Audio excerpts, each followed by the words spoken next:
এটা হচ্ছে milky RHPC। এই দাদা আমাদের খুব হেল্প করলো, দাদাকে অনেক ধন্যবাদ। আরিয়ানকে ওষুধ নিয়ে দিল, আমাকে ইনজেকশন করলো, ইনজেকশন করে দিয়েছে পাছায় দুটা।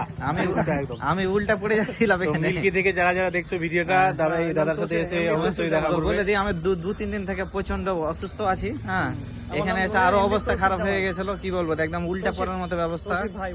তো এই যে আমাদের তৌসিফ দা আছে, এই যে দেখতে পাচ্ছেন মিল্কি হসপিটালে BPHC তে আসলে দেখতে পাবেন, তার মেয়ে রয়েছে মনে হয় নাকি।